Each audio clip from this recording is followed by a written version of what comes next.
Today I'm going to tell you a story about, I was having dinner last night and a person was talking about how they weirdly get this leg pain and the physio touches their back and everything's all better afterwards. So he was kind of confused as to how that happens, and so today I thought I'd explain how back pain or something happening with the back can refer either into your glutes or your legs. If you're joining us, please type in below and say hello.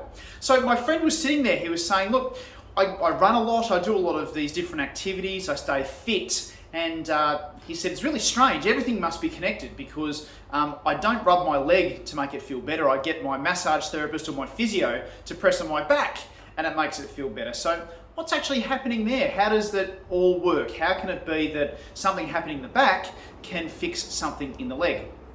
There's a couple of things that can cause this. Okay, the first one is referred pain directly from the joints themselves. So they did a few experiments and a few studies back in the, I think it was the 50s and 60s, back when ethical approval was a bit easier to come by, where they actually got a lot of different medical students, a lot of different military conscripts for the army and things of that nature, and injected the joints with saline solution to see where the pain would actually refer. And what they found is that different joints in the back refer to different places. So it's not just a localized pain sort of local to your spine where the joint pain can go to. It actually can go down your leg, it can go into your buttock, it can even go sort of out to the side and occasionally into the front as well. So the joints themselves can refer pain directly to generally your buttock. Doesn't really go far past sort of the bottom of your buttock or sometimes really the top of the hamstring.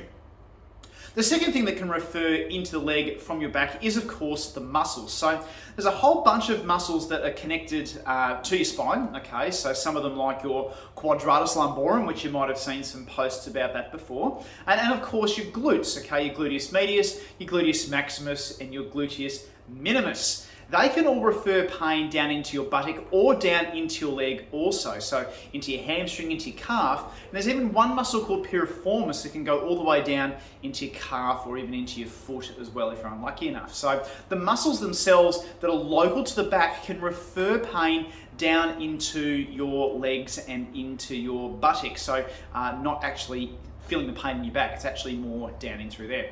And of course the third one, which everyone always talks about, is the nerves, okay? Can the nerves refer pain down into your leg or into your buttock? And the answer is of course yes, it can. Now the nerves can do it in one of two ways, okay? So firstly, there can be some compression or irritation into around where the nerve actually comes out of your back, okay? So it can cause pain down into your leg, into your foot, can even cause some pins, needles or numbness when that happens.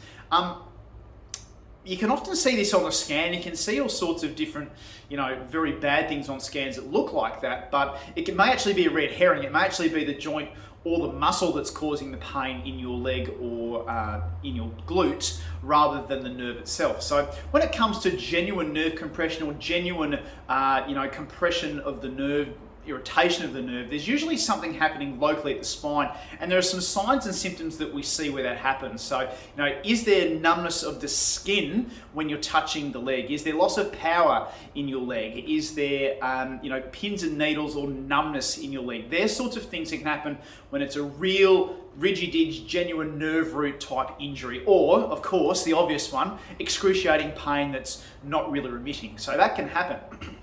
However, what's more common when it comes to nerve-related pain into your leg is actually more the way the nerve moves through all the tunnels in the muscles of your leg. So you might have heard of sciatica before, people suffering with sciatica, sort of having glute pain or leg pain.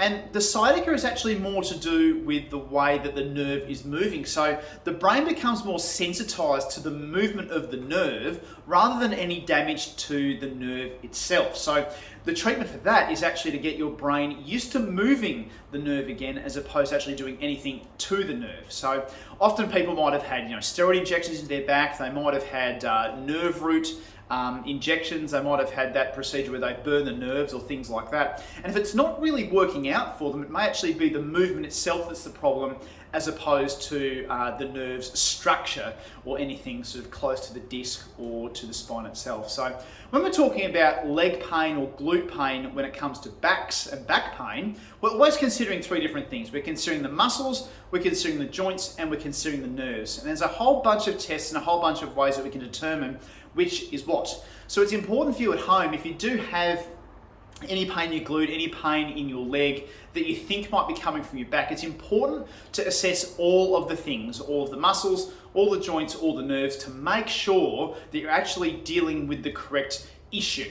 Okay, you don't want to go injecting or operating on something where it might actually be a more simple fix, like getting some movement, getting some strength, or perhaps just desensitizing the area so there's not quite as much pain there. Hey, if that's been really helpful, please type in below and just comment back pain, and we'll get in touch with you about anything that we might be able to do to help out. Of course, any questions, any queries, please just type in the comments below and we'll get back to you from there. I hope that's been really enjoyable, and I'll hope to see you again soon. Cheers and bye for now.